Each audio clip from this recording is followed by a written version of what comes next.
What's up, everyone? Welcome to Baseball 4 Podcast here. Gus Rico, welcome back. We took a month, a little more than a month, I think. We've been traveling everywhere, so glad to be back. Glad to, get another pod here with a great one, 818's finest.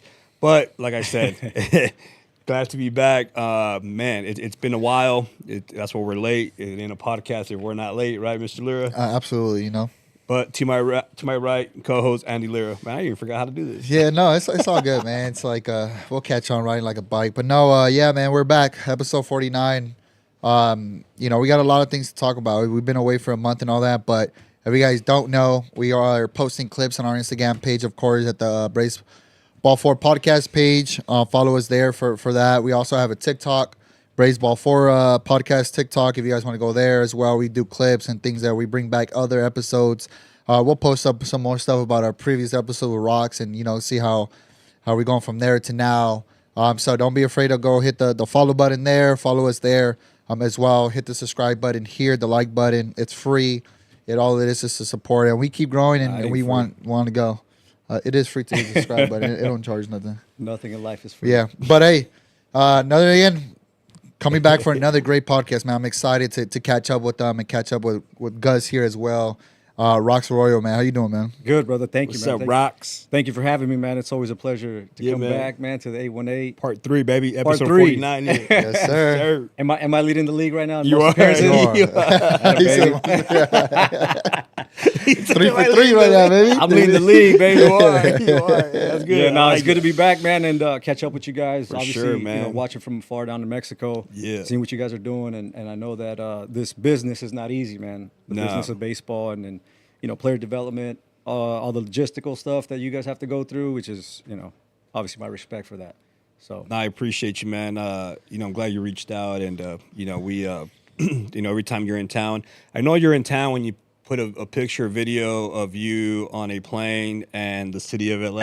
either I'm like, I don't know if he's in town or not, Or if he's but then I leaving. see In and Out, Yeah. and I'm like, oh, he's definitely in town. and then you see Runyon. and I see Ryan Canyon. I was like, You went definitely to in In and Out right off the LAX? Yeah, straight off, man. It's tradition, bro.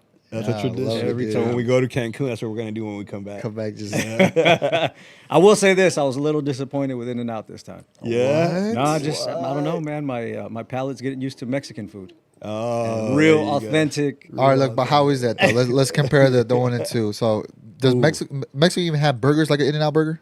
And They this don't is not have- me they don't being have, I don't wanna adentro y be afuera? ignorant. Yeah, I don't know. You know, exactly. Culiacan did start one, but I think they got a what is that cease and desist order or whatever it was. Oh, what? They did something similar to In and Out, but they shut it down. But no, well, in Mochi's where I was, there's no. They do burgers there, but it's a little different. Okay. We would invite you, but you need a bigger shirt. What's the problem though? You're You ripping talking about my You're shirt, beefing bro? up. You're ripping out. I'm wearing a sweater. It's cold in this place, man. It's All cold right, in but here. you know what I'm saying? all that hard work, all that hard This is work. what happens when you take 3 weeks off the gym and you gotta come back. Like other people Stop stay it. consistent. Stop it. Stop So- it. But anyways, man, welcome back. Let's get straight into it, man. How's it been out there out in Mexico, man? What's going on out there? It's been awesome, brother. Yeah. We've been grinding for the last 3 months in Los Mochis. We took a little break before that, right before spring training, and then we had worked another 3 months before that. Mm-hmm. So since September, October of last year, we've been grinding out, for the last 6 months, and we most recently went to these. It's like a national tournament out in Guadalajara, Jalisco. Okay. Shout out. And after that, we went to Mexico City for the All-Star game was the LMB All-Star game was in Mexico City. So they ran this thing almost like a futures game as Major League Baseball does. Yeah. And then they had a showcase for some of the younger guys. And then we had one guy in particular who they wanted to see throw a bullpen. Nice. So he was too young to participate in the showcase, but he's making a lot of noise. So they wanted to see him in the bullpen. What's the age limit for the futures game? The futures game was 16 to 18 years old. Oh, okay. And this kid was 14 years old, so he's still too young to participate. Yeah. Damn. But that's it's been crazy. going good, man. It's been going good. We took a little break, and then now we're heading off to Cancun tomorrow. What time we leaving? For real. LAX, baby, 10 a.m. LAX. Let's go. Yeah. Get up. So I know that last time we spoke and you went back out there and everything. Like, how was it the difference between you seeing those kids from the one time you went? I know you seen them go and you had the same kids or some probably new, but then you go back now and you were there working for 3 months and all that. How was the stride of those kids from when you left in where was it in the fall to going back out there in the winter in the spring and now going like how have those kids developed That's dope. with everything? Man, it's you know, I was telling Gus, I see those kids every day, so I do see the difference. But what was really telling for me was when I saw these kids in the showcase in Mexico City 2 weeks ago, and to see the way they look in uniform, you know, to see the way they played, you know, and competed against the other kids their age. And that to me, you know, I left with a great taste in my mouth, man. I was very satisfied with their work. You know, physically they got stronger. You know, weight-wise went up. The hard work, you could see their mechanics cleaned up a lot. Just everything about them, their presence, their posture, the way they spoke, and then their confidence. So that was the biggest difference for me from 6 months back to 3 months back. And then just the way they carry themselves. There was just this different energy about them, different aura. Did you prepare them for that? I mean, obviously you did, but did you prepare them like on and off the field, like how to carry yourself and all that stuff? Yeah, man, 100%. Yeah. You know, I'm very big into, you know, the energy. Yeah. You know, I'm big in energy. I'm big in presence. Yeah. I tell everybody, you know, like the law of manifestation, the law of attraction, you want something, you have to become it in order for you to attract it. So when we speak to these kids, it's not just the physical. You know, I kick their butt in the gym. You know, I kick their butt on the field with the running, the conditioning.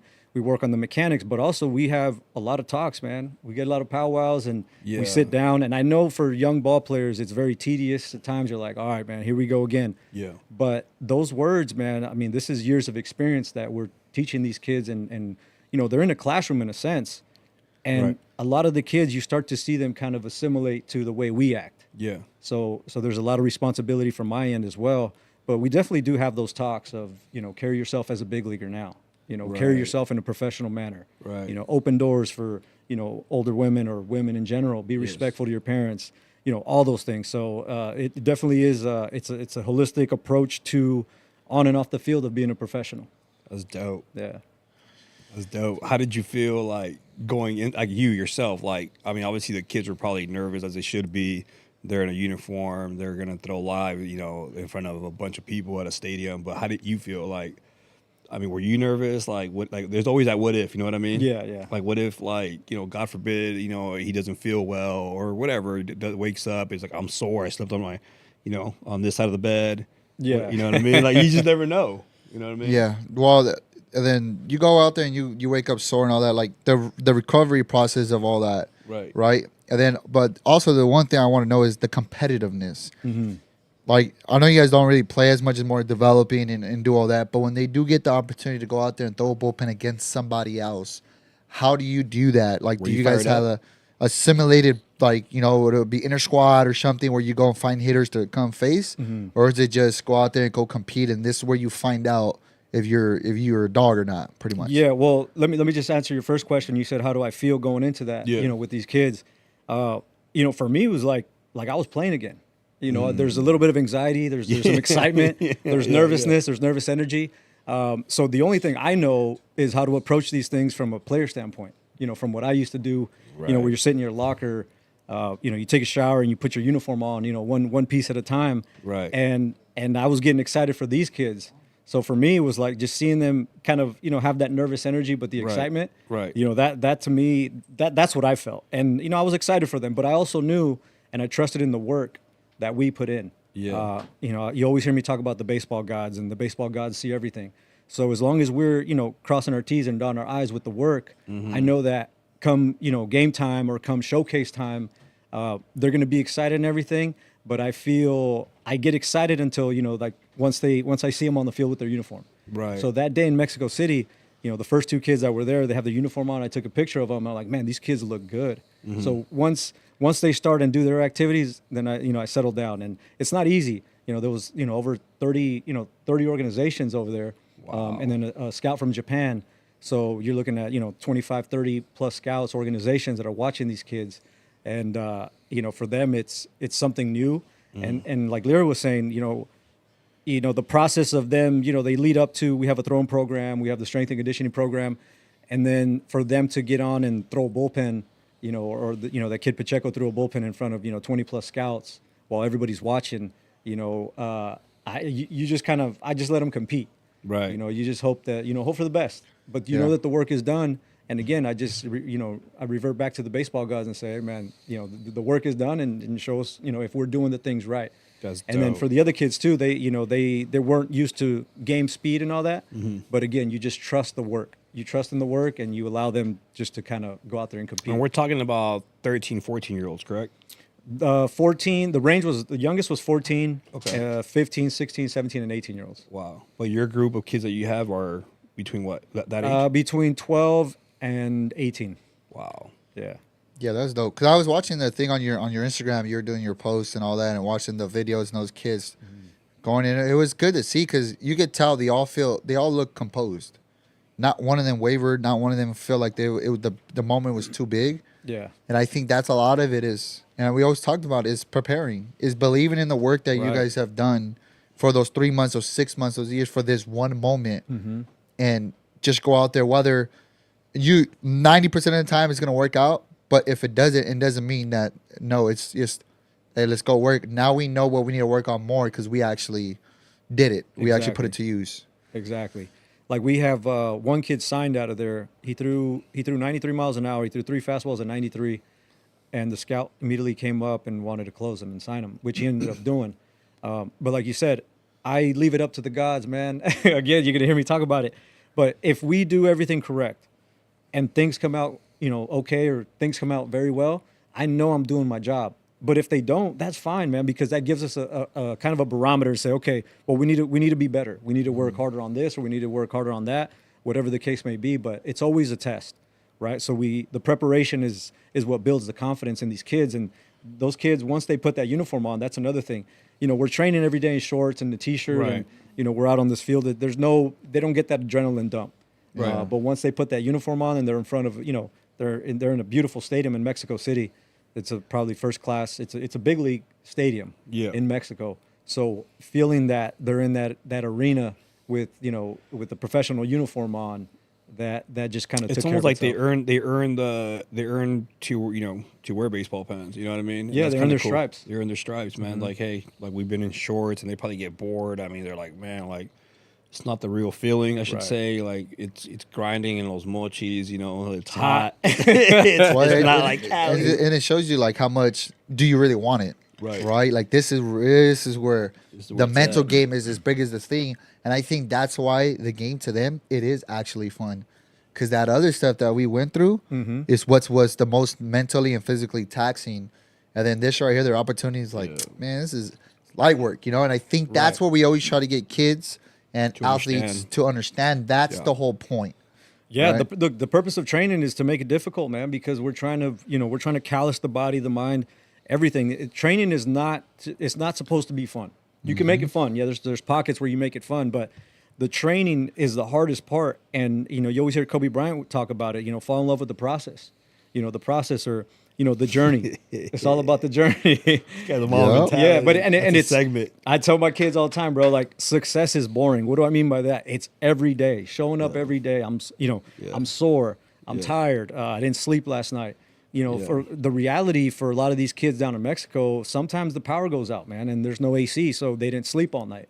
That stuff happens. They have these blackouts or whatever it is, and that's kind of a little side note. But at the end of the day, it's the daily grind, but also taking that in stride and being positive with it. I'm laughing because I had my 12-year-old the other day like, hey, Dad, turn the AC. I'm like, oh, yeah. And, no problem. Yeah. Like, hey, what do you want it at? You know what I mean? And I'm like, these kids, man, nowadays, I'm not all of them, not all of them in the world or I'm not going to say all of them, but it's crazy, man. It's crazy. And some of these kids are going to jump on a plane tomorrow? Yeah, they're jumping on a plane tomorrow. For the first time? For the first time. We have a young group of kids. There's 4 kids that are 13 years old. And, they've never been on a plane before. Oh, man. They've never left, Mochis before. So they're going to go to Cancun. Yeah, they're hopping on a plane and they're going to land in Cancun around 2 p.m. How exciting is that, man? Like, as a coach out there, you've been doing all this 6 months. I'm excited. I'm jealous. I'm like, bro, for real, dude. Like, That's dope, man. Congrats and all that. That's really congrats to them actually as well. Yeah, I mean, no, thank you. That's a lot of hard work and sacrifice more than anything. You know what I mean? More than anything, sacrificing, their bodies and Yeah. the time and your time. It's not easy. We see it. Online on the gram, and we're like, Rox is just doing his thing, Yeah. but not knowing that. I mean, we No, don't know there's what a kind of lot. day you're having. We don't know what kind of I don't know. It is a lot. It is Yeah, a man. lot, And look, and not just credit to the kids because they are sacrificing, middle school years and some kids elementary school where they don't, they get permission from the school to come and train with us in the morning. But the other end of the deal is that they have to do their homework and turn it in online in the afternoons. Okay. But also the parents. Yeah. These parents down here are so humble, hardworking, and a lot of them, live day to day. And the fact that, they have to either carpool or get with each other or give the kid, some pesos so that he could take the bus. There's one kid that comes, he rides a bus. He walks from his house out to the bus stop. So think of like a little pueblo. He walks 20 minutes to the highway, hops on the bus drops him off, and he walks another 15 minutes to the stadium. And every now and again, we'll see him as we're pulling up, as one of the kids picks me up, and we see him walking, man. And you can't help but to like really appreciate this 13-year-old kid searching for a dream with his backpack on and his flip-flops, walking to the stadium, or his slides, sorry. And that's what motivates me. Like, if I'm even tired that day, I'm like, look at this kid. He's searching for his dream, walking, taking a bus 45 minutes. Not many kids would do that here. Yeah. So those are the things that motivate me as well. But yeah, the parents, man, they deserve a lot of credit down there and trusting us as well. For sure. Giving us the space to say, look, we trust you in what you do, and we'll stay out of the way. If you need us, we're right here. But we're not going to get involved in what you guys do because you guys are the experts. You guys are the ones that know. So a shout out to the parents too, man, and the humility that they bestow upon us. For sure. Some of the questions they asked, I mean, we're probably not gonna go in order here, but now that we're in this topic, I mean, difference in Mexican and USA baseball. I mean, we talked about it a little earlier off camera. Some of our kids, like, they've been gone for a month. They're traveling, from USA baseball to Perfect Game to all that stuff, and you got your kids going to Cancun, and I mean, the difference, I mean, to me, it's like, with these kids are trying to get signed. If we had that here, I mean, so many kids would not be going to school. Mm-hmm. They would have been signed already. Yeah. I mean, but it's like I don't know, man. I would say that's a sensitive subject in the United States, I want to say. Just because education's because education's a big part for parents nowadays, right? You're right. Because they think that's and it is. It is important. But the fact that you put it in a way where, because like a lot of parents would go and, they're like, well, you call haters or clip up, well, they're missing school, they're missing this, missing that. But the fact that you say, well, they have to do their homework, they have to turn it online, they have to do all that. Now I think that's another bridge that we can build here for that, where it's like we should give the kids and the parents an opportunity to do both, right? Get them to where they are good enough to sign and all that. You can go do that if you want. But there's also the school option where if you want to go academies, you want to do all this, you still got to do schoolwork, you still got to do that, which is happening and is getting more and more advertised in the United States, which I More think popular it's good. now. Yeah, so the fact that we can do a thing now, I just think it should go to the high school levels. If you are good enough to go and do all that, because, I mean, we should all know what's right or wrong by the time you're 14, 15. You're a kid, yes, but you'll know what's right or wrong. My thing is, too, I think that would be... What do you think the difference is? Well, look, there's a big difference, and we touched upon it a little bit. In Mexico, there's no high school baseball. Right. If you play Little League, you play Little League from 5 years old until 13, 14, until middle school. Once you're done in that Little League, pretty much if you don't sign at 16 as a professional or you don't sign with a Mexican baseball team, your career's over. Where here in the States, you play high school baseball because there is an organized league. After high school, you go to junior college, you go to D1, D2, D3, NAIA. Right. And then there's a lot more opportunity for you to develop. The reason why maybe for some people it's a touchy subject where these kids come out of school to come train because they only have from the age of 12 to 16 to sign a professional contract.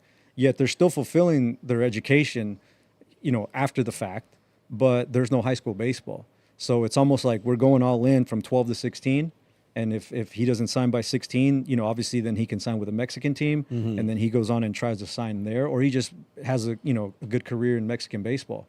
So I think that's the difference, is that in these Latin American countries, and especially Mexico, the kids there's a lot more pressure on them to sign at a younger age. You know, from 12 to 16, you have to develop. And I could give you the example of the kids that we have now, or even a Pacheco, right? From 12 years old, he's been working with us for 2 years now, while he's fulfilling his duties at, in school. But he's now on the radar of being able to sign at 16 for life-changing money.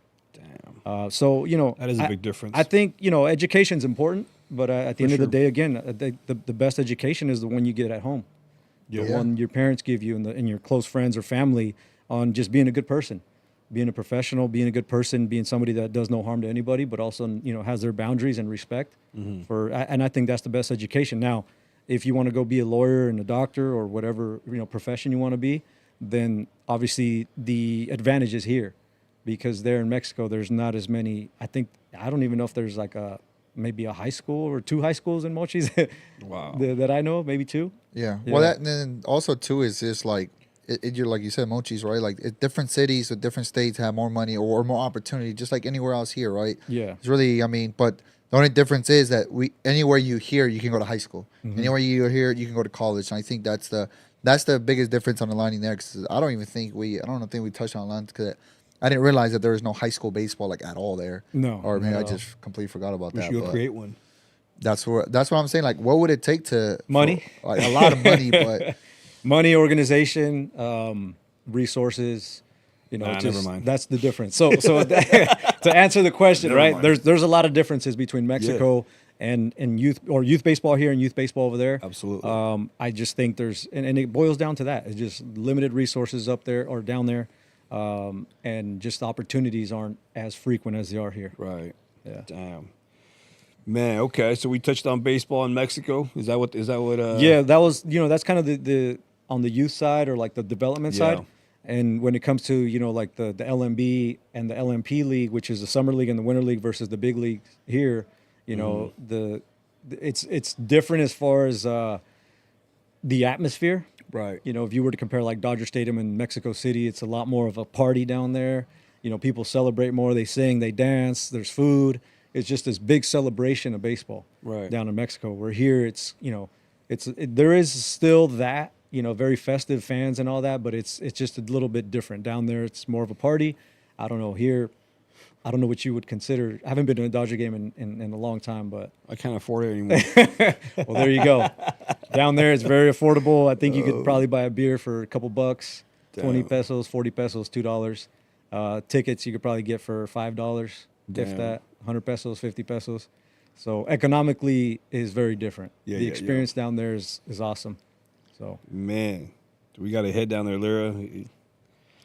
Come on down to Cancun, man. I know, Cancun. Cancun, man. That sounds a lot. That sounds better than Mochis. Yeah. Like, although the Cañeros, they're those games are exciting too. Yeah. So they always, like I said, it's a party, man. There's always the fans are very passionate in all of Sinaloa when it comes to like the Venados, the Mazatlan, the Tomateros de Culiacán, and then there's a team in Guasave, Algodoneros, and Los Mochis, Cañeros. Damn. Very, very good baseball culture down there. Yeah, man. That's something I do want to experience one day in my life, to where it's like that.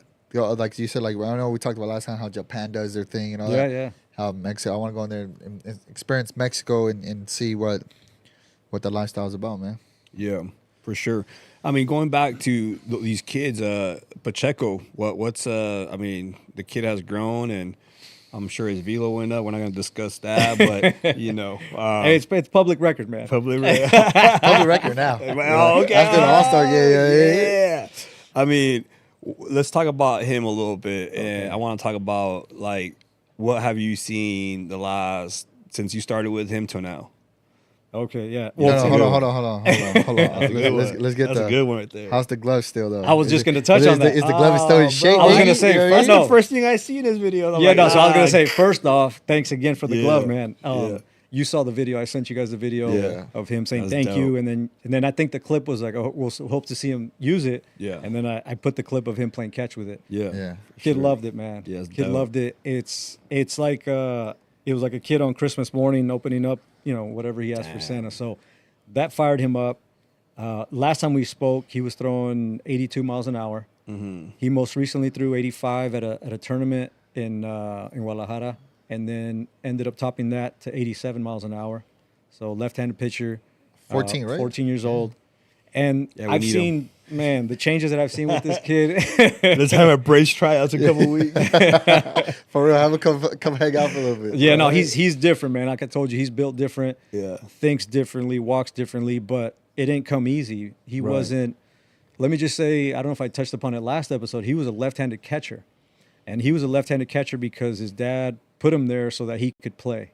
Mm-hmm. His ability wasn't what it is now, but the kid's work ethic is off the charts. And he's earned every bit of his skill that he's accumulated over the last 2 years since I met him.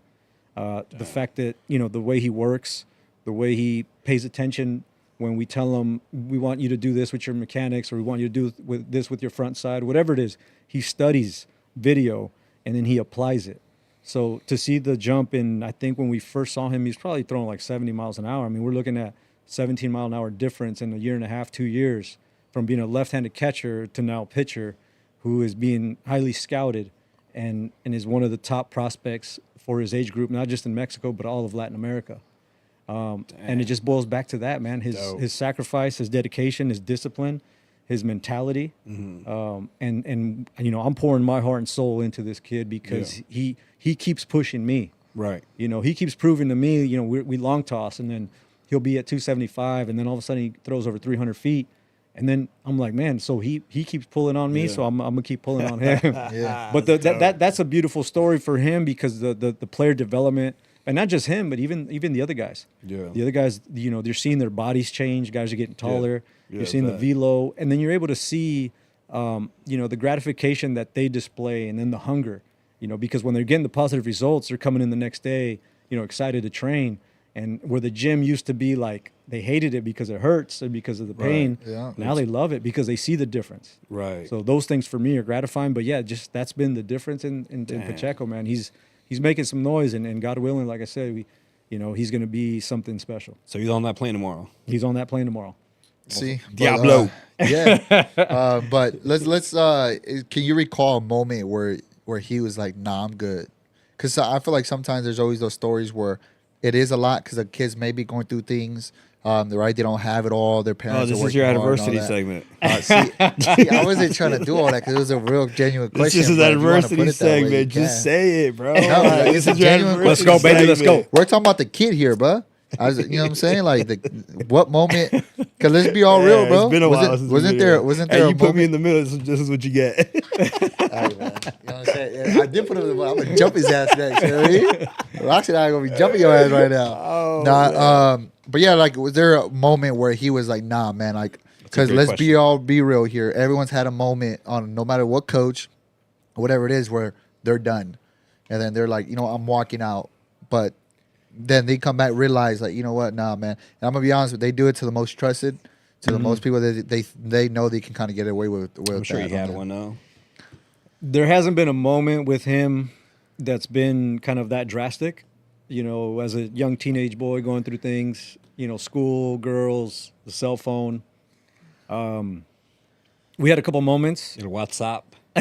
No, all right. There was an incident with his cell phone. Oh, where he was acting up at home, and I won't get into details, but let's just say he got his cell phone taken away. Yeah. And a young kid, which is I think a topic of importance anyway, where I think these cell phones need to be limited. But yeah, he got his cell phone taken away by his mom, and he was a little upset. And he came in the next day, and I'm like, "What's going on?" And he didn't want to speak on it. I said, "Okay, cool." So I just patted him, and I said, "Look, man, whatever's going on, I'm here. I'm here to help you, and I'm here. I don't even care what it is. Right. If you want to talk about it, I'm right here." And then later on, after the workout, I did see his attitude was just way off. It wasn't him. He still worked, but not at the capacity that he normally works at. Mm-hmm. After the fact, we had a little conversation, and I just told him, man, look, at the end of the day, your mom is your mom, and whatever she says has to go. and we had a little kind of, little lesson, little like father to son type talk. Yeah. And pretty much that was it. It's like, look, you're 13, 14 years old, and your parents are the owners of you, and you're living under their house, so it's under their rules, and that was that. For sure. The other little thing, just sore arm stuff. Sometimes he went through like a kind of dead arm period at one point, and he got a little frustrated. So just relax, man. You're young. Your body's gonna bounce back. So it's just teaching them the patience also of that. So those were the two instances with him specifically that he got frustrated because of that, because of the cell phone thing and the mom. But it was a perfect lesson for him, and that was it. Turned the page on that, and he learned the lesson. Hasn't fallen back since. Damn, see, love that. What if you would have said, "Hey, buy me a cell phone"? No, I say earn it. I like it. Yeah, you got to earn everything with me, man. Man, so what does your next 6 months look like, or what 4 months for you? What you up my to? next month. Your next month. Yeah. So don't get too ahead, bro. So we're I'll give you my next month, and then we'll take a break. So we're flying to Cancun tomorrow. You're there for a month? We're there for about a month, a little bit less. So we're gonna train. sucks. We're gonna we're gonna train for 2.5 weeks, and then we have a showcase on the 24th of July.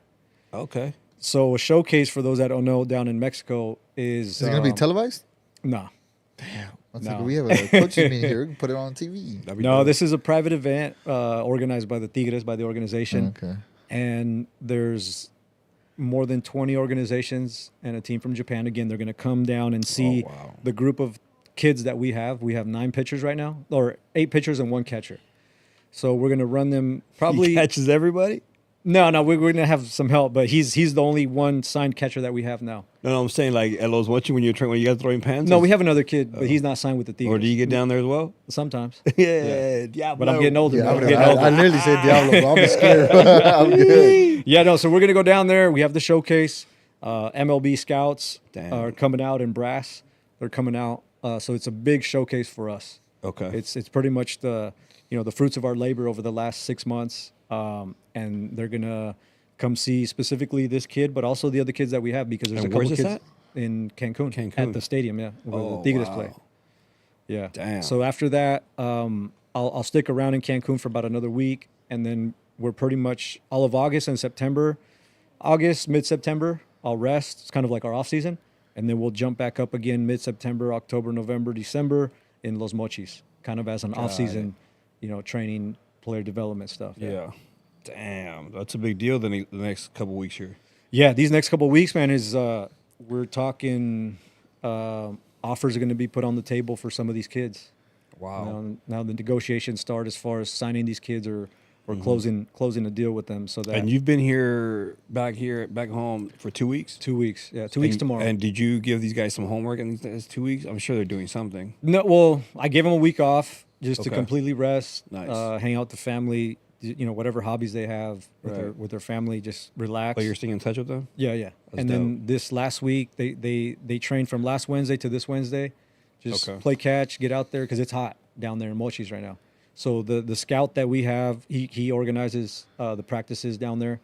He and I organize it when we're together, but he organizes these practices, and they just pretty much play catch. They run just to kind of maintain everything that they built. And then once we go down to Cancun tomorrow, we're just going to fine-tune everything, throw some bullpens, and then be ready for the showcase.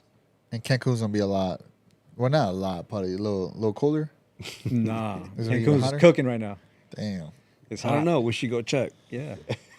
I'm telling you, man, hop on a flight so you come check it out. I mean, I'm down. A little vacay. Coach's tempting. vacay over there. or what? Tempting, man. That's dope. That's dope, Rock. So you're talking about these kids got to run, they got to throw bullpen, stay in shape, and we're talking about little, 13, 14, 15, 18-year-olds here. Mm-hmm. And let's talk about Dodger baseball real quick, man. Let's get into it. First of all, switch gears here. We're gonna switch gears. We're gonna check out this. Oh, make sure it don't fall. You can take it off. If This you is want, this is a great patch right here. This is dope. So yeah, I brought this jersey, man, because I always fall, feel is it? Toro's presence. Yeah. He's always with us, man, and God rest his soul. But yeah, so this patch here, this was July 6th. I want to say 3 years ago. Okay. Where they retired the number 34 throughout the whole league. So 34, like Jackie Robinson is retired here in the big leagues. 34 is retired all throughout Mexico. In both the summer league and then in the winter league, they followed suit, and they retired 34 in the winter league a couple years after this. Damn. Yeah. So this is a Tigres jersey. that he signed for me, and it means a lot to me. It means, I don't know, Dodger jersey is special, but this one carries a lot more weight. Oh, for sure. Yeah, for sure. Yeah, that's dope, man. So Dodgers, man, yeah. Let's get into it. So they asked the question about Dodger baseball here. So hey Sam, let us know if there's any questions in there, man, for Mr. Rox Arroyo here. I think the Dodgers was the arm injuries, but I think it's not just the Dodgers, man. I think it's Major League Baseball. And I was asked, why do I think the injuries are happening? Whether, who's at fault? Mm-hmm. Whether it's the trainers, the organizations. But I think as a whole, you can't really put the blame on one person or one entity or whatever it is. I think the organization has to accept blame. Mm-hmm. Generally speaking, right? I'm talking about Major League Baseball. Even Major League Baseball, the culture of throwing, the importance that's put on velocity. Right. Guys you can't rev an engine, all day long and not expect it to blow. Right. I think, in my opinion, when we talk about arm injuries, it's the training methods. I think it's the analytical department that's stressing certain things from these pitchers. Right. We're trying to do two things. We're trying to train guys to throw as hard as they can for as long as they can, but yet we get angry when they can only go 2-3 innings, or we get angry when they have Tommy John surgery. Right. So I'm still old school in the sense of, like, I still believe in long distance running. I also complement that with shorter burst type running, strength and conditioning, long toss. I'm not a big plyo ball guy, to each their own. Whatever works for you individually, I think, is what's most important. Mm-hmm. But again, if we're trying to keep guys healthy and try to make them, make 30 starts a year, right, we still have to do some of the old school stuff, And if you're a guy, let's take, I don't know who, Bruiser Gratterall, right? He's a reliever that comes in, throws 100 miles an hour. He's a guy that it's very dangerous to throw him back-to-back days. Yeah. Because if he's going to come in and throw 100 miles an hour, 100-mile-an-hour bowling balls, and you can expect them to go back-to-back days, it's very taxing on the arm. Mm-hmm. The other thing is the mechanics. We've kind of lost touch of the mechanics. We talk about the lower half, right? Where, there's certain things that I see with Blake Snell. There's certain things that I see with, like, Tyler Glasnow. And out of respect, obviously, I don't belong to the Dodgers organization, but I do see and I study movement a lot. And obviously, for me, health is very important. Mm-hmm. There's things that I wish I could tell these guys. And, Hunter Green is another guy who's an amazing talent. But there's certain little things, again, and that goes back to the training methods. We're kind of disconnecting a little bit. I heard a podcast the other day, and it kind of refers to this, where they talk about Canelo and why, his body's built so well as a boxer and why technically he's never been knocked down. They did rule one knockdown, but the reason is because his lower half is so strong, right? Where does the power come from an athlete? His lower half. Right. So the new training method is that, we don't run anymore. Pitchers don't run. All we do is we do bike on the inside the gym, or we'll get on the treadmill. But I still think there's importance to running outside, outdoors, and that pounding that builds the legs and the strength. When we make a delivery coming downhill on the mound, it's pounding. It's got to be your lower half. Yeah. Right. That's what roots the bamboo tree so strong, is that the roots are so strong that it becomes one of the most unbreakable trees. Back to the pitching. The mechanics we're disconnected in that sense. Yeah, I'm kind of going everywhere, but you see where I'm going. No, I'm gonna be honest with you, because I'm locked in right now. Bruiser, I ain't gonna lie, it looks like he throws all upper body, and he has a huge lower half, huge, but he doesn't use it, and that's where I'm just like, but I'm not gonna, because they're major leaguers at the end of the day, but yeah, you don't want to criticize them or whatever it is, but at the end of the day, I'm like, damn. A lot of these pitchers don't use lower halves anymore, dude. Mm-hmm. It's all arm angle and arm speed. Because they're chasing velocity. Yeah, that's eventually gonna. It's like your band, right? You don't have it's like the old school cars where the band rips. You're screwed. That's what I'm saying. You're redlining. You're asking somebody to redline, every damn pitch. I think it's not sustainable. Yeah. See, I'm not crazy. I thought I was. No, and I told you guys before. I think my dream, later down the road, is to get with an organization. Yeah. Once I'm done fulfilling, this purpose that I currently have, is I want to change the game, man, and I want to change the game in a positive manner. One day I do hope to go in and just speak to people and just raise. You got to raise questions, and you got to. or you got to raise awareness and ask questions. Yeah. Like, why are guys getting hurt? And, I have a theory, but we are also too science-based, and we're too data-based and analytically based. It's like, why don't we just take a step back, and we're still human, why don't we take a step back and have a conversation and say, what does it feel like? Does it feel healthy? Does it feel strong?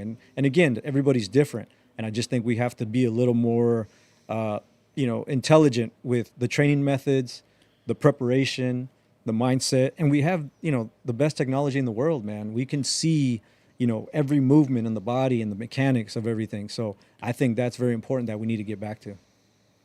Amen. For sure. The velo is, what do they call it? The velo and the exit velocities, the spin rate. Same applies to hitting, man. Oh, for sure. For sure. Yeah, I think that's all that matters nowadays. I mean, it's like, you throw hard and you throw hard, but you're going to be on the shelf for ball 3 four. months. Yeah, ball four. It's But like, not even that. Guys are getting hit way more than they ever have. Right. Like hitters. Hitters always talk about it, bro. They're like, we have fear to go in that box. Because if you don't know where that 100 miles per hour is going, that's fearful. And I think that's why I think some of them, honestly, like it creates a lot of bench clearing, I want to say, because a lot of them hitters probably think is on purpose. But I want to say that the pitchers don't know where that ball's going half the time. And, and then other people think it's but then you realize, like, well, you are a major leaguer, so you're not going to miss that bad. Right. But I mean, you would think, man, but I think it is that guys are just trying to throw hard. They don't care where it's going, and I'll go back to the one knee catcher, man. Catchers don't give targets anymore. You set me up. You set me up. Yeah, the target's I ain't gonna lie though. The target's down here. If I'm trying to throw 100 miles an hour and I give the target and I go straight down, where am I throwing to? I agree. So now location is of no importance. They're just trying to grip it and rip it, man. And same thing he said as a hitter, like you get this young rookie throwing 100, like he don't know where it's going. It's not fun to hit. It's hard to hit, and then you don't know where it's going. I caught myself in the last couple of tournaments telling my 13, 14-year-olds, like, telling our catchers on pitch comp, like, show him the glove early, please. Show it to him. That way he knows, because he's struggling on the mound, and these kids are going from 54 to 66, and they're adjusting, and it's like anything, but I'm telling my catcher, like, hey, can you show him the glove early, please? Just set up down the middle and give him a target. Just right, like zero. Yeah, I think that's because you do realize when they do they're there, and then when they're about to throw, the glove goes to the ground and then comes back up. Yeah. And I'm just and some guys, like, at any level are pretty good at it, and some guys are just, like, pretty bad at it, and you're trying to make him do something that he's not really good at. Right. And you're like, wait a minute, like he's That's not, true, yeah. He's not, you know what I mean? Like some guys can get away with it. I'm sorry, but some guys can do it. You know what I mean? Like they don't get too happy with it. But then there's some guys out there at every level of baseball, from youth baseball to major leaguers. You're like, what are you doing? You're just bad at it. And I'll be honest, I take advantage of it sometimes. Like on the offensive side, I'm like, oh, this dude's gonna be on one knee, like, like we're good. That's good, and as you should, man. You take what the game gives you. And I think guys like you or coaches, they see something in the catcher, expose it. Yeah, that's the name of the game. For me, I'm not against one knee catching, but there's a time and a place for it. Yeah. And I think in youth baseball, every catcher needs to learn the basic fundamentals of catching. Yeah. Which is the proper setup, which is giving a target. Again, guys in the big leagues, it's hard to throw a strike. Imagine youth baseball. So I think we need to just get back to the fundamentals. Let the big leaguers do what big leaguers do. But until then, there's a process to get to that level. And plus, you guys don't have analytical data on your catcher, so why are we doing all this stuff? Like, teach the basic fundamentals. As you get older, then you're able to kind of mold your way into what you need to do based off whatever organization you're playing for or whatever college team you're playing for. Yeah. But yeah, it's just, to me, it's we're in a bad place as a whole, baseball-wise. But I just hope that the balance comes back.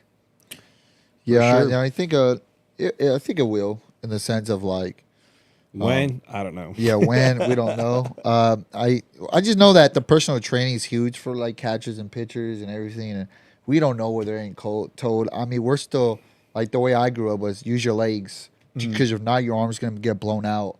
Don't throw out in front. Don't throw behind. Just because this creates more of a spin rate, or however trickier you want your pitch to be. your elbow's going to be done by the time you get to high school. Out in front, let it all naturally happen.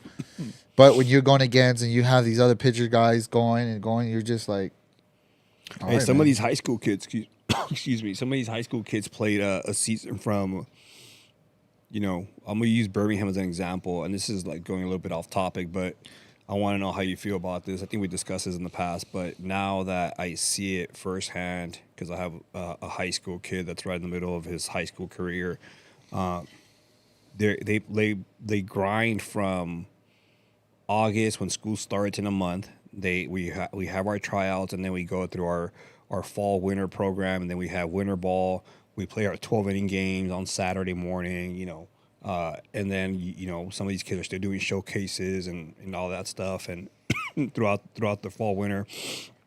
And then you have your high school season in the spring, and then after high school season, you play your showcase season, your scout ball, whatever. Pretty much all of the whole summer, and I'm just like when does your body like? I'm becoming a strong believer. Like you got to listen to your body. 100%. You know what I mean? Like if your body tells you like, nah, man, take this day off and rest, whatever it is, or when does how a month off, 2 months, or you know what I mean? Like playing baseball games nowadays, it's like the thing to do. And I get it. I totally get it. I'm in that industry, but we're like, especially at the high school level, like you got to take time off. 100%, man. Look, we're and I'll speak on what we're doing. We take about 2 to 2.5 months off out of the year. 10 months, pretty much of just of work, whether it be player development or the kids playing their league and all that.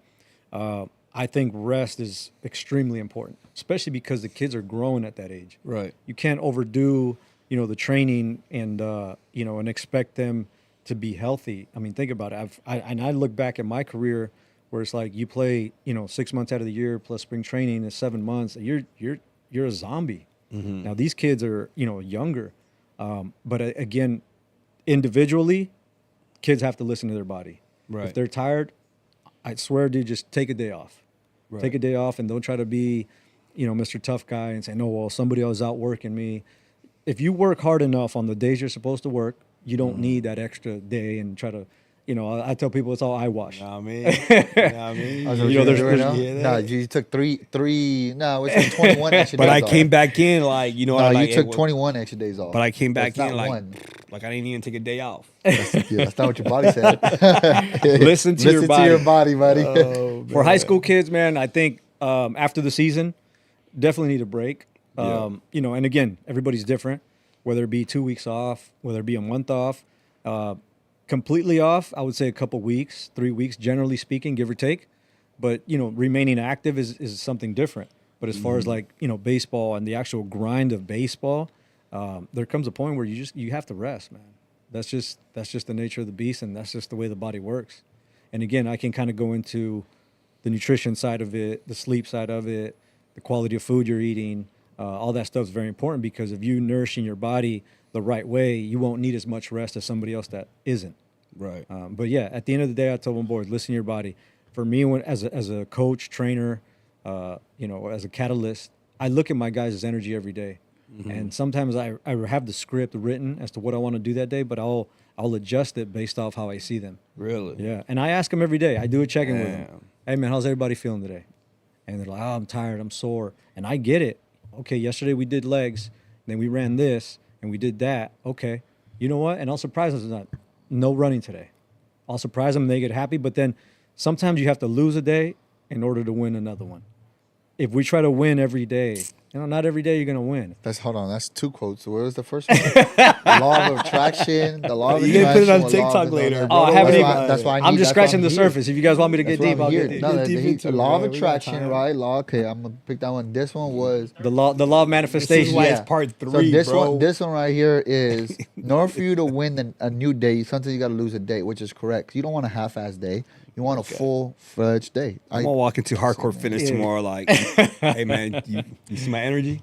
It's a little down right now. It's a little down right now. Yeah. See them, the other ones, like, they don't realize, like, hey, man, it's not about you coming in here not getting to work at all. So at least you're getting some listening to your body, right? And I think that's the most important thing, man, is we're not saying don't show up to practice. No. You got to show up. But here's the difference. This is what I tell my boys.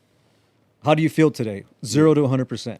And they'll be like, I feel 60% today. Okay, give me 100% of your 60, because that 100% of your 60% is better than you trying to fake it or trying to redline and give me more than what you have. Right. Because that's when you're going to burn out, or that's when you're going to get hurt. And that's totally fine, man. Because in a season, look at the Dodgers right now. Back to the Dodgers. They're tired. They're exhausted. Their bullpen's 6 tired. in a row.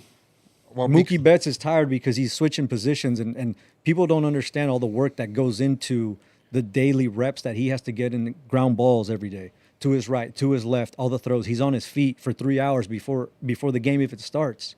Now you're going to compound that through a 162-game season plus playoffs. With Petey. Yeah, with Petey Montero, man. Petey Shout out to Montero, Petey. Petey. No, Yeah, so those are the things, right? And sometimes Mookie could go out there and just say, man, you know what? I'm beat. Yeah. All right, we're You're not human. working today. You're Unless you want, we'll take 10 ground balls and you're done. We'll go 3, 3, and 3, and then one up the middle, or one straight to you, and that's that.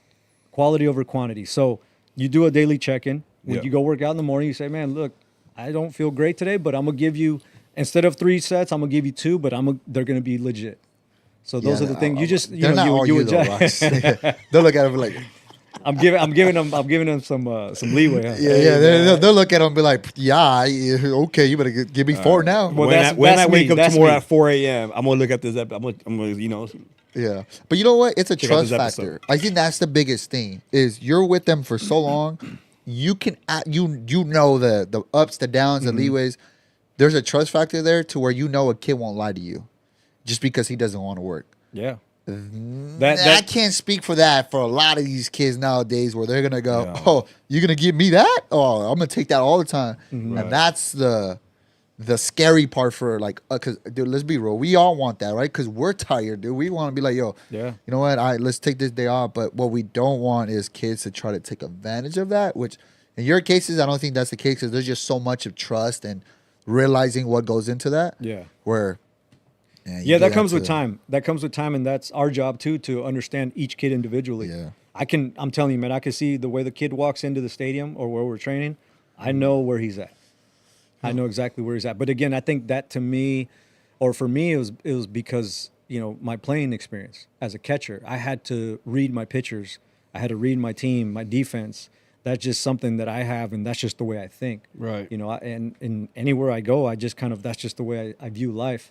But yeah, that's something that from a coach's standpoint that you have to read as well. Like, okay, how do you feel today? Oh, I feel 50%. But then the way you see him do something, like, he's not at 50%. The kid has way more energy than that. Yeah. So yeah, you have to continually like check these kids, but it's a relationship, and it's the trust building. Yeah, that's huge, man.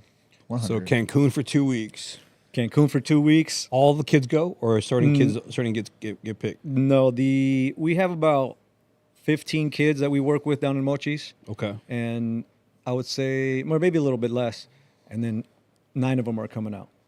So they have to earn their stripes in order to come out to Cancun in the showcase. It's not just because we sign you that you're going to come out. It's you need to earn your right and earn your position based off improvements, Right. you know, physically and velocity-wise, and then just pitchability-wise, and then we go to Cancun. I think we talked about it last time on here. Cancun is the big leagues to them, and Los Mochis is the development, the minor leagues, right? Yeah. So they have to, you know, you beat the league, or, you know, you show that you earn the right to go to Cancun, and you go. Damn. Go have fun. That's all it is. Dope, man. What's Cancun is going fun. on with this Japan scout that keeps coming out? So Japan, we signed a kid in 2021 Yeah. to SoftBank Hawks. He must see something that he likes. Well, they love left-handed pitching, and Japan loves Mexican pitching. The talent, again, and I'll stress it all the time, man. Mexico's an untapped market for pitching, also position players.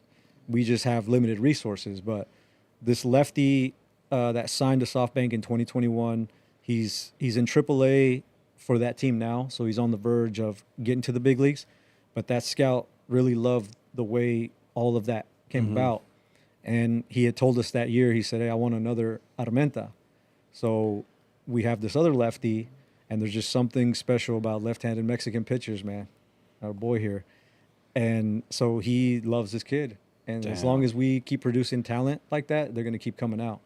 But I think for us, it's a privilege to say that a Mexican player goes to Japan to develop, because you know how the Japanese work is very diligent. It's 10, 11 months out of the year that they work. And then plus just their, the proof is in the pudding when the Dodgers signed Sasaki, Otani, and Yamamoto. Yeah. So this is the best baseball in the world going to Japan to spend over $1 billion on pitching. So now if we're able to get the Mexican pitcher and put him through the developmental system of Japan, what do you think we're going to get end result if we do things correctly, right? So look at check this out, right? So Rox and them go, all right, y'all don't want to come out here to tap in with us? Cool, do us dirty then, all right. We're gonna finesse the system. We're gonna go exactly go exactly where y'all want players to come out of. We're gonna go that way. Yeah, that. I'm just saying, Major League Baseball needs to start going down to Mexico. Yeah, as they do in Dominican and Venezuela. Yeah, Puerto Rico and everything else. That's crazy, because I would have thought, because a lot of players that do get end up being hurt or released, they go to the Mexican League. A lot of them do, and they usually do get picked back up against. But I guess it's not new talent. Right, it's just the guys that let's go check those guys out. He might have got better or whatever it is. Yeah, because I always felt like player development from the younger age. Yeah, but also guys go down to Mexico and they perform down there and they come back to the States. That happens a lot. Yeah, that's why I was like, I knew that was the thing that a lot of ex-major leaguers will want their name to get back out there. They'll go down to Mexico, ball out, or play there, and then they'll end up being in the same cycle again over here. Mm-hmm. So I always figured that was a thing, but I didn't realize at the younger level and all that. Because I know that Dominicans and Venezuelans, all of them, they'll get signed at 15 years old, 16 years old, already getting ready to go. I would have thought that was the same thing was going on with those in Mexico, but I guess it's not. Yeah, well, look, I mean, it's unique, right? So you look at a guy like Robinson Cano, who played in the big leagues, he made a lot of money, potentially future Hall of Famer, and he's been down to Mexico the last 2 years. Trevor Bauer went down there, pitched, and then he signed to go play in Japan. We had a guy with the Tigres this year, Luke Voigt. Remember him? Right-handed slugger. Yeah. He just signed with a team in Japan also. The team in Japan came and bought his contract out from the Tigres, and now he's in Rakuten, and he's balling, man. He's raking. He, first baseman? First baseman. Yeah. He played with the Yankees. He was with the Yankees. Yeah. Big boy. Another catcher, Francisco Mejia, he came up with the Padres, and I forgot I think Tampa Bay. And he just signed a minor league deal with the Nationals. So everybody's different. There's different routes. Robbie Cano is, he could still do it. He could still hit. So they won a championship last year, and he's riding it out. And then now he has a 14-year-old son who was part of that showcase. So now, Mexico provides a platform for anybody, whether you're a Robbie Cano type or whether you're a Luke Voigt that still knows that he can hit, but for some odd reason he can't get a job in the States. Man, go to Japan and make some good money. I'm about to say that's just as good as they are going to the States in Japan. Right. So look, man, and that goes back to kind of Bendito Béisbol, man. There's a route for everybody. It just depends on what you put into it, and the game will bless you as much as you respect it and you put in the hard work. And again, everybody's different. Everybody has their own route. Yeah, no, that's dope, man. For sure. MLB and NPB scouting. What's the difference? The difference in scouting? So let's take the scout from SoftBank. He comes out. As far as their demeanor goes, the Japanese are very, very reserved, right? Very intelligent in the way they do things. There's no, how can I say it? There's no show to anything. They just kind of sit back, take their notes. They look for something specific in a player, and once they see it, they hop on it. And they come at you with an offer that is very fair. MLB scouts will come out, they put all the gadgets out and all this stuff, and they have to go through protocol. They, like for us, we had a MLB organization come out. They measured the kids' height, weight. They put them on force plates. They check their flexibility from, their neck and their head and their hands. It's so much more hands-on. And then once they come with an offer, it's usually a pretty low offer.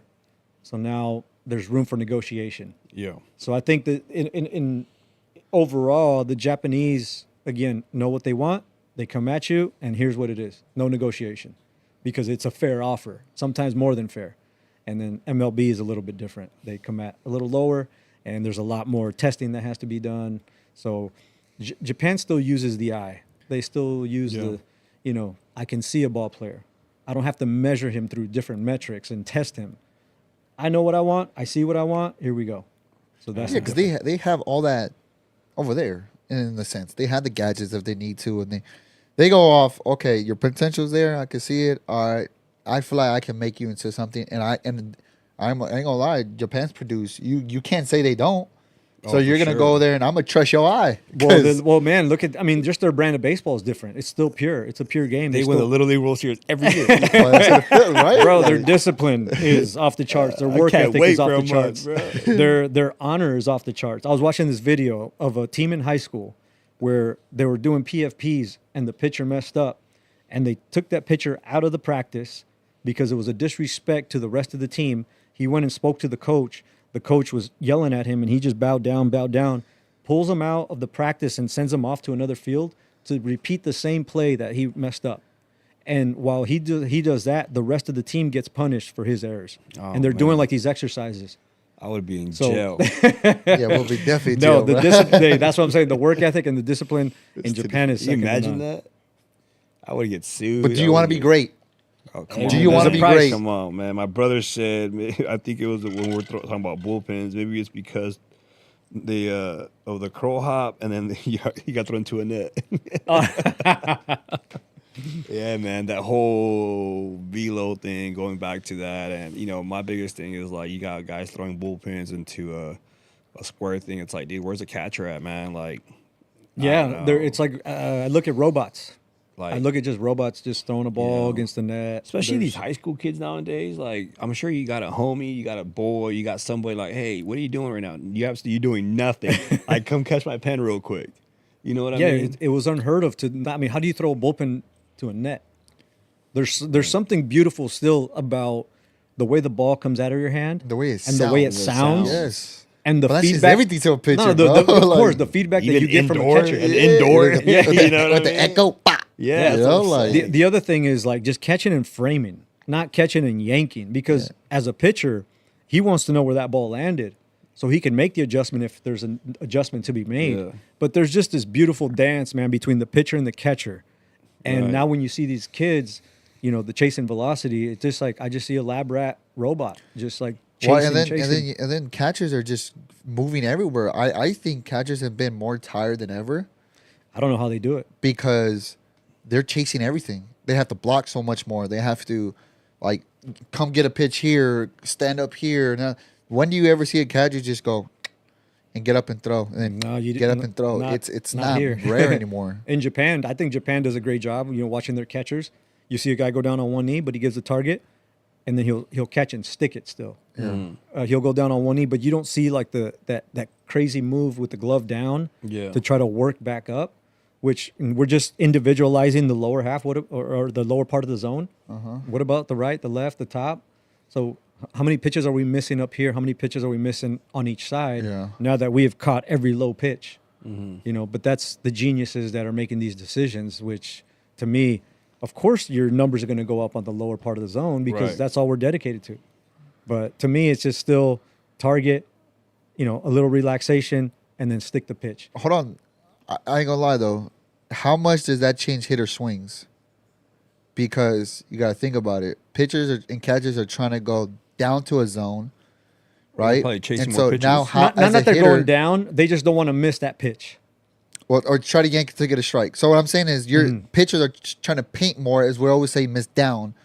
But hitters nowadays, let's say major leaguers or whatever, their pitches are going to be more down because that's what they're trying to do. Is your swing going to change to that pitch? And this is why, guys, I'm going to be honest with you.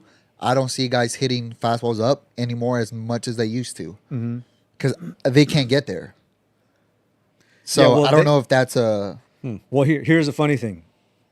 We go... target, go down, but yet if we call a high fastball, how are we going to frame the high pitch? That's one. Years ago, when guys started swinging the uppercut stuff, literally, that college softball stuff.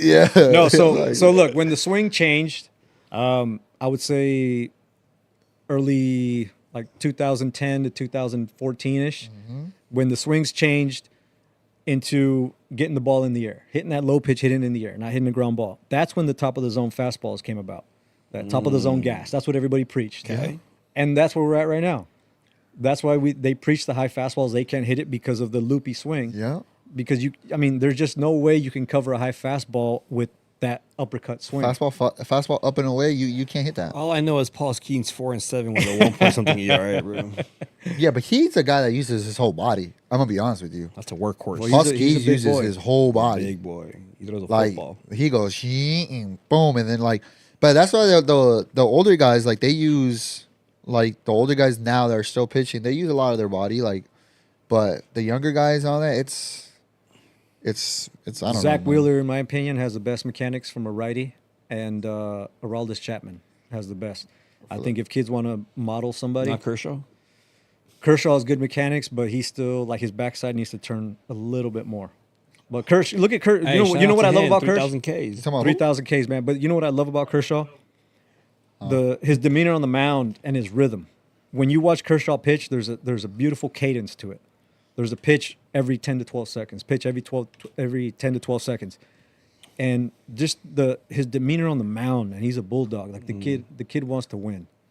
And you don't see a lot of that. That to me is like that human part of the game of like. You caught him before, huh? Yeah, I caught him in a bullpen at Legends. Yeah. Oh, Kershaw? And I got him. This was the year Come of on, COVID. man. You don't even know about this. This is a whole different This is part 4. Come on, man. Yeah, we're gonna leak into part 4. Yeah, No, man. I was blessed with Yeah, an we don't opportunity be to catch talking Kershaw. about- You're Yeah. blessed. Caught Oh, I was blessed. You're blessed. Oh shit! I definitely wouldn't be blessed talking to that guy. 3,000 punchies, man. Hey, how do you know. feel about the new catcher? The Dodgers guy. What's his name? Richmond? Dawson Rushing? Dalton Rushing. Yeah. I like him. He's He's old well, school. He's old school catcher. I it think seems he's like. better than Barnesy. I thought he was way better. Nah, than, I but thought look, he man, was better than Barnesy Wilson was a as gamer, well, dude. too. He cared a lot. Yeah, he did. That kid played hard, man. He played with passion. I enjoyed watching him play. And he was one of the last guys to give in to the one knee stuff. And then He was. He gave in, You and did, then he got right? released. I thought exactly. I thought I saw him on one knee, and then I text my brother. I think I called. I was like, "Yo, Barney's on one knee." He's like, "What?" I was like, The yeah. Dodgers hit him with go one knee or you get released. Either way. Nah. Well, he did Ah, what they said, and that's what happened. But here, no, Dalton Rushing, man, he's like a left-handed Russell Martin. He's short, okay. stocky, very athletic. Yeah. He's got a hose, man, and I would take him off one knee with runners on base so we can expose his throwing arm and his quick release. I like him. He's good, huh? If I could work with him, I would do that. I would just say, look, you go down on one knee, got great hands, he's strong, good stick, but I would put him on the secondary stance with runners on base, and he would throw out more than 40%. Back pick guys and everything all day. Yeah, Expose I that. like Dawson. He needs to Rushing, expose his tools, but no, he's good. nice, man, and he's confident. good. He's handled it very well. I think it's hard to come in as a rookie playing every day your whole career, and then now having to back up. You could tell that he cares. He's learning how to call a game in the big leagues and do his homework. And I think now it's harder than ever, man, with so much information. That he has to go through all the scouting reports and there was a video. Yeah, of how that, you retain all that. Dude, this is the a lot. Dodger. What is it? Dodger. What? Yeah, I saw a clip of that, and that's how it's like he has to go through He was everything. sweating. Yeah, dude. I know they got AC up in like, there. like, dude, get all that, There's but then AC just in here. I mean, go out Yeah, there I and mean, play, gotta have man. AC over But there. I like him. I like him a lot. Baseball's so complicated, but yet so simple. I'm a strong We believer complicate that if Kershaw was in the starting rotation, Barnesy stays. Yeah. If he is in the starting rotation. Yeah, if he was like in the starting rotation, Barnesy absolutely doesn't. Well, I'll tell you this: he wasn't in the starting rotation. Barson stayed and won a championship. So That's what's the just point? that's I'm just- that's the my- game, my, man. My That's, point is that Kershaw that's the is, business. It is. is It is in the a rotation business. is better off the rotation. Oh my god! Just saying. Here we go. But right now we need him to eat innings. Yes, go throw your back out. No, go throw right your now whatever we you need gotta the do. Dodgers to get back on the winning streak, man. Dodgers need a break. Well, Dodgers need the All-Star break. They need Yeah, to they do. relax. They They need do. to rest, and they need they to get do. out of. and they need to get healthy. They need to get out of the headlines as well. I hope the NL wins this year, man. Wins it all? They talking about the All All-Star? Star game. No, But good they luck. gotta win. I mean, come on. I hope they wear their uniforms. They are, right? Yeah, they're wearing gonna them. wear the uniforms. I think we They talked are? about that a long time ago. That's Well, one thing I wanna mean, talk about. yeah, I mean, but that's to me that's the best All-Star game out there besides hockey. Like hockey plays other than all that because they actually go at it, bro. They play. Who do you got in the home run derby? Who's in the home run derby? Anybody know? I don't know. know, I don't know bro. who's in it. No. Yeah, I don't know either. If Pete Alonso's in, he's gonna win it. No, I don't think he's in it. No. No. I think Teoscar's trying to run it back. Is he not? Who's in it? Zach? Oh, Teoscar, nah, he. Bunch of knee guys. But don't yeah, know. man, this is great. This is dope. Yeah, this is Part 3. Part Man. 3. We need part 4 though. But we're coming to an end here, man. Appreciate you again. Safe travels. Thank you very much. Dope jersey. You can leave it here if you want. We'll take care of it. We gotta show it. Oh, there you go. Yeah, Los Vegas with the sign right there. Good luck in Cancun and good luck in these showcases. I'm kind of fired up about these showcases for these kids, man. Like they really like now they got, not that they have nothing to look forward to, but now it's like, damn, it's getting real for them real quick. Yeah, no, look, I'll say this. After the Mexico City showcase that we had, the guys did well, but I think for me it was very exciting for them to experience that. Yeah. Because it isn't easy to throw a bullpen, in front of 20-plus scouts, all the kids that are a little bit older than you watching. But also it's not easy to compete in a game where you are constantly getting looked at by these scouts. But the showcases are awesome, man. I'll try to document them a little bit more. That's dope. I'll try to document them. Appreciate you, man. Yes, sir. Great episode. Appreciate you. Of course. Yes, But yeah, I'll try to document them, and I know that we're headed in the right direction. Yeah. We're making some noise down there, and not just with the Tigres and with our academy, but also Mexico in general. And we got 4 Mexican-born All-Stars this year, which is for the first time. You have Aranda, Kirk, Isaac Paredes, and Andres Munoz. Andres Munoz is from Los Mochis, Sinaloa, the closer for Seattle. So. For me, we just got to keep fighting, man. Game, and we keep his legend alive, by producing more and more Mexican players, at least from my end.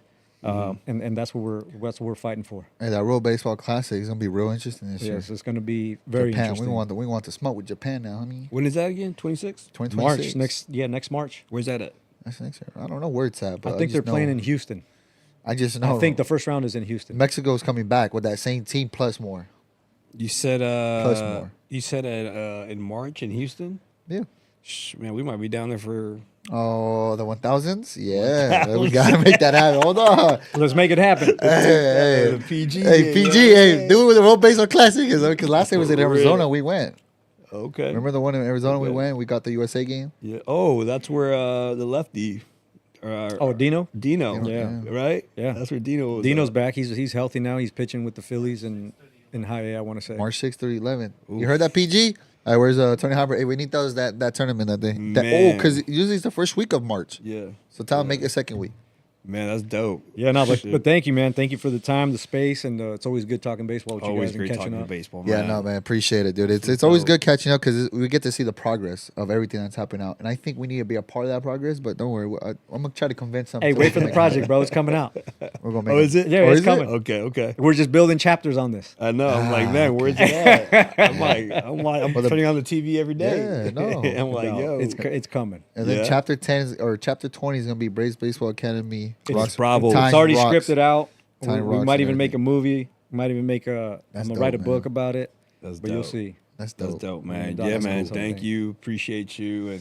And safe travels. Best of luck out there. Yeah, and keep doing what you're doing, man. Yes, sir. You're doing amazing job. You're blessing the game of baseball. You are, man. And at the end of the day, you're always reassuring people out there that the work that you are putting into these kids and all that. Yeah. It pays off, man. That's it. All you need, in that, like we always say, one guy right there is what's going to motivate you to go. And you guys did that with one. Now let's go motivate and try to get another 8, right? 8, 9 guys. And I think that's the best, man. So keep doing you, man. And we appreciate you.